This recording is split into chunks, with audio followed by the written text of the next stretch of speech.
Have you been trying to heal from a certain emotion? Have you been trying to change a certain habit and cultivate a new one? Have you been trying to be more forgiving, more peaceful, more focused? Have you been trying to do certain things and it's just really difficult to create that new habit? Have you been confused as to why you do certain things that you've sworn never to do again? If you're confused, if you're tired, and if you're seeking for answers, you're at the right place. My name is Pearl Oko and you're welcome to my channel. Here we talk about mental health, holistic living, self-awareness, and personal development, and spirituality also. If you're new here, please don't forget to subscribe, like, and share after watching this video. Also leave a comment and let me know how you feel after watching this video. So let's get right to it. Why we do what we do. There are times that you know do things and it becomes a shock to you as to why you did that certain thing. It's almost like it doesn't make any sense considering the current situation, right? Let's say you're upset, and at that time it's not really something that requires you to react in a certain way, but then you go overboard with your emotions, hence you overreact, right? They say, oh, you overreacted, you were too harsh, what happened? And deep down you just can't explain it. You're like, I don't know, I was just feeling a kind of way. I really don't know why I do things I do. And it becomes really, frustrating and depressing as to why you do those things. But I'm here to tell you that it's because we don't understand how our mind works. Most people don't understand how the mind works. Now we have the conscious mind and the subconscious. Like I always say, the conscious mind is the mind that we have control over, the mind that we're aware of, and the subconscious mind is that low-key guy that is just somewhere around chilling. It's almost like you don't even know that this mind exists, but it's there. And the funny part is that it's in charge of a whole lot of things that your life depends on. Basically, the subconscious mind is in charge of your breathing while you're sleeping, even breathing while you're conscious. Actually, you're breathing while you're sleeping. It's in charge of digestion. Let's say you eat consciously, but then you don't digest your food consciously. There's a mind in charge of doing that, and it's the subconscious, because you don't consciously say, okay, my liver, let me consciously make my liver filter the water I just drank. Let me make it digest the yam I just ate or the rice I just ate. You don't do that. There's a mind in charge of doing that. Also, the subconscious mind is in charge of our intuition, something you call your gut feeling. Deep down in your gut feeling, you felt something.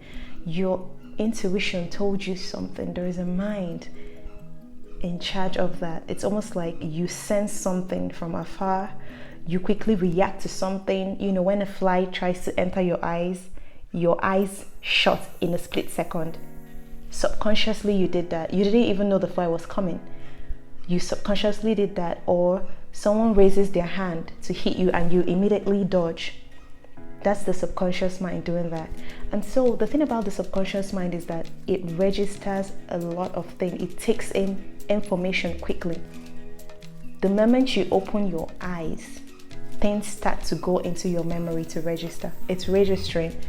It doesn't filter. The subconscious mind doesn't say, oh, okay, let me throw away this image and take this one. Let me throw away this one and take this one. Let me throw away this one and take this one. Every single thing that you see with your eyes gets in there. And so now, as we live, as we experience life, we go through things, hard times, good times, and most of them stick to they leave the conscious level and they stick right down to the subconscious level, depending on how traumatic the experience was, depending on how deep, how how huge and traumatic the experience was. I'm sorry. And I mean, whether good or bad, actually, when we experience some certain things that we think we have forgotten, it tends to come back up. We think about it again, we remember it. Have you noticed that most times when you remember something, let me give you an example. When you remember something, you feel the exact emotion you felt as at that time it happened. Let's say you remember when you saw someone was killed in your presence and you felt a certain way at that time. Recall that same memory 1 year later. You notice that that same emotion comes up again.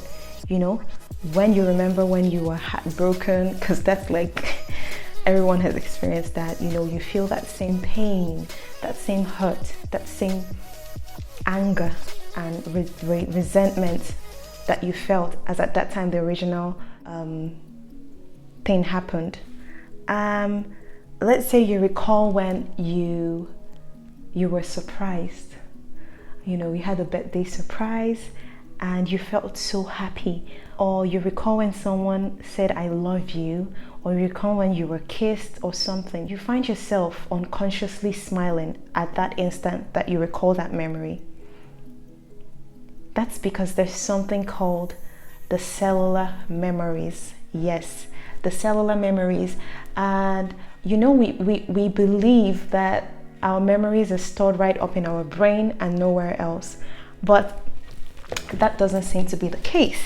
And in our book for today, The Healing Code, and we will be reading from page 103, talking about the cellular memories.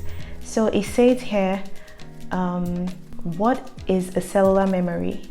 It's a memory stored in your cell. Which cells? All of your cells. For many years, science believed that memories were stored in the brain. In an effort to determine where in the brain, they cut out just about every part of the brain. And guess what? The memories were still largely intact.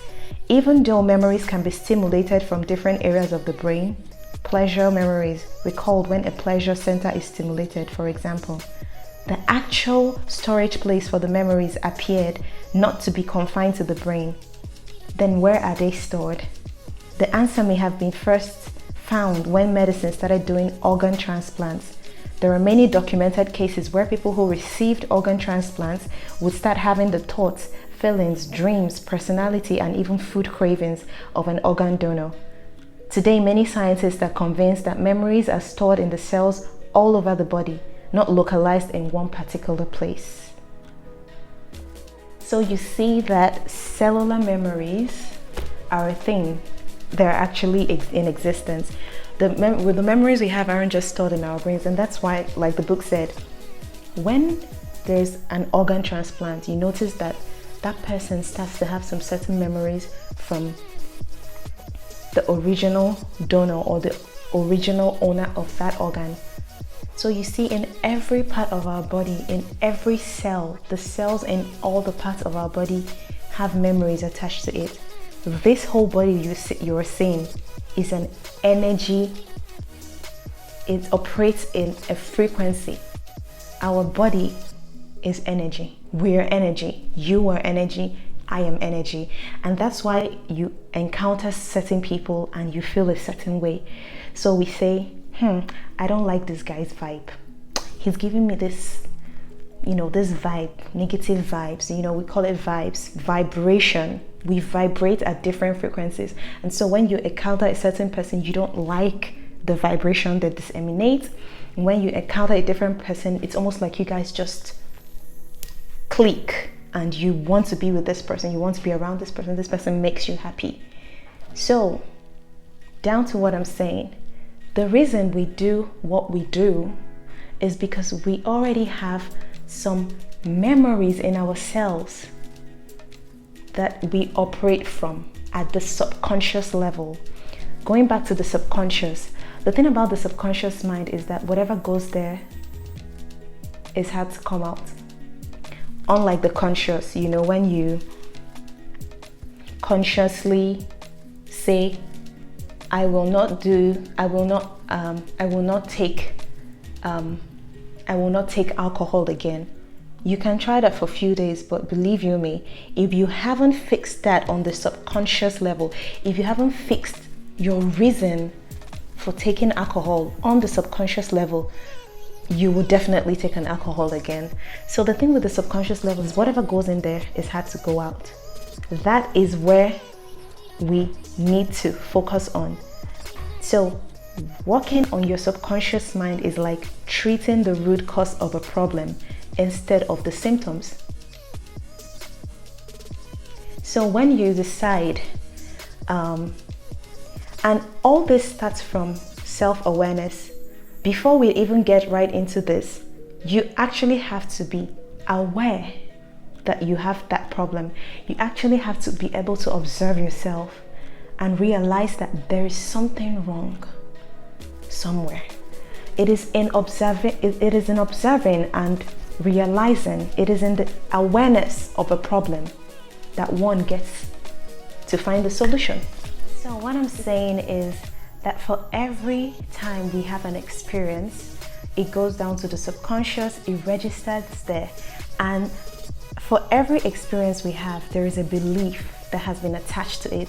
We call that an unhealthy belief, depending on what reaction or what experience you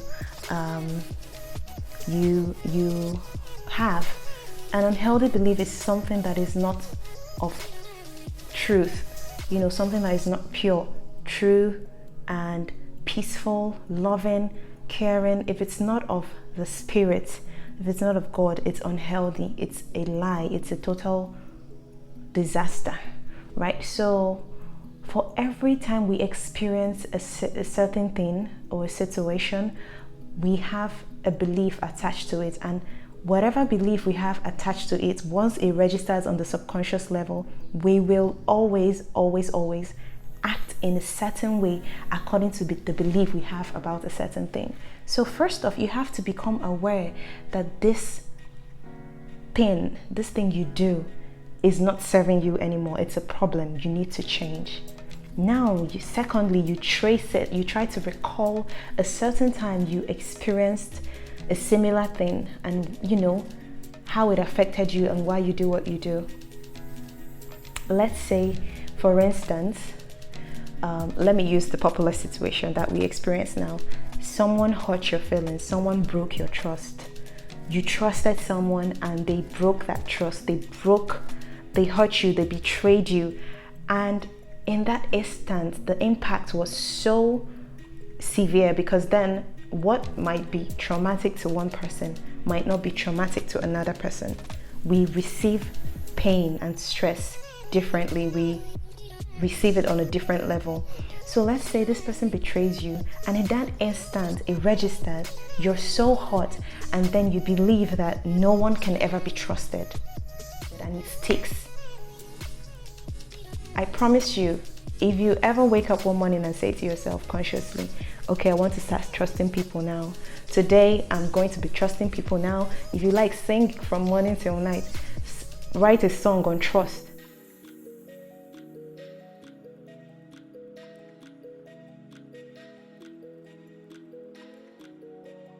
And so you see that even if we consciously try to make an effort to change or to, quit a certain habit, it keeps coming back. It keeps happening. We keep doing it all over and all over again. So the thing here is, first off, you have to understand that you need to heal on the subconscious level. First off, you have to be aware, you have to observe and acknowledge that there is something wrong that needs to be fixed. Secondly, you have to try and recall that certain experience, that emotion, that thought, that belief you have that is behind your actions. What do I believe in that makes me do this thing all over again? What is it that I think? What is it that I believe that makes me do the same thing all over and all over again. Do I drink because I believe that it helps, calm my nerves, it makes me feel good? Do I get angry easily because I believe it's the only way I can be able to stand up for myself? Is that why I do what I do? So you find the belief behind it, and then you go ahead to heal at the subconscious level by transferring energy back, by changing energy back right into your body. But that'll be the topic for another video. And so the reason we do what we do is because we have a belief behind it. We do what we do because we have a belief behind it. And so if you want to change your emotions, if you want to change your actions, if you want to become a new person, you have to go back to the root cause of the issue you want to fix. Go back to the root cause and not just treat the symptoms by just putting out affirmations, singing it in a song, pasting it on as a sticker in your screensaver, or whatever rituals we do to curb a certain habit. So we have to go to the root cause of the problem by finding out what belief we have behind that action and fixing it. And I will be discussing how you can do that in my next video. And let me know if you find this particular video helpful. If you understand what we have talked about, you can let me know in the comment section. And please don't forget to subscribe to this channel, share, and also like. See you next time.